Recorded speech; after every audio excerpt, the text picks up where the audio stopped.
Supreme court का गुरुवार यानी कि आज SC/ST आरक्षण को लेकर एक बड़ा फैसला सामने आया है। अदालत ने कहा है कि SC/ST में सह कैटेगरी बनाकर अधिक पिछड़े लोगों को अलग से कोटा देने के लिए इजाजत है। बात करेंगे रिजर्वेशन के पूरे मामले की। नमस्कार, मेरा नाम है आशी और आप देख रहे हैं IBC 24 महाकौशल। दरअसल ये फैसला 7 जजों के एक संविधान पीठ यानी कि कॉन्स्टिट्यूशन बेंच ने 6-1 के बहुमत से सुनाया है। कोर्ट ने यह भी कहा है कि OBC पर लागू क्रीमी लेयर का सिद्धांत SC/ST पर भी लागू होना चाहिए। आपको बता दें कि क्रीमी लेयर अति पिछड़ा वर्ग OBC की एक ऐसी श्रेणी है जो उन लोगों और परिवारों से संबंधित है जो उच्च आय वर्ग में आते हैं।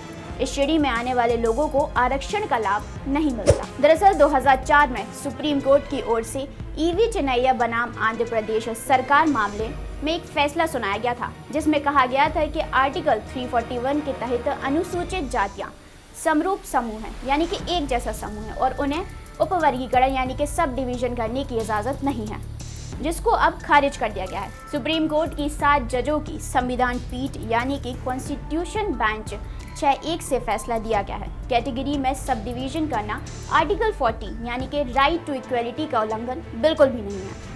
जस्टिस BR गवाई का कहना है कि अधिक पिछड़े समुदायों को आगे बढ़ाना राज्य सरकार का कर्तव्य है। SC/ST की श्रेणियों में केवल कुछ लोग ही आरक्षण का आनंद ले रहे हैं। उन्होंने कहा कि जमीनी हकीकत से इनकार नहीं किया जा सकता कि SC/ST के भीतर ऐसी श्रेणियां भी हैं जिन्हें सदियों से अधिक उत्पीड़न का सामना करना पड़ा है।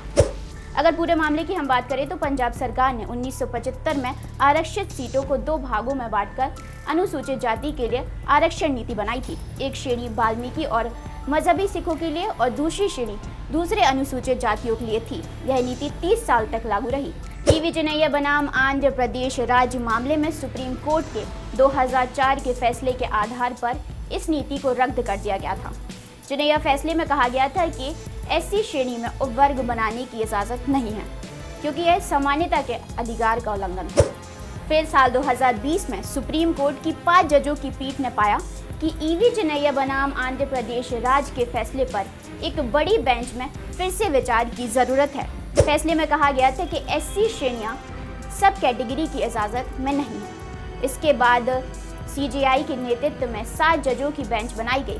इस बेंच ने जनवरी 2024 में इस मामले में 3 दिन तक मामले की सुनवाई की थी और आज इसी बेंच ने अपना इतना बड़ा फैसला सुनाया है। इस सब डिवीजन को लेकर आपका क्या कहना है, कमेंट बॉक्स में कमेंट कर हमें ज़रूर बताएं और ऐसी ही इन्फॉर्मेशन और अपडेट्स को जानने के लिए हमसे जुड़े रहें।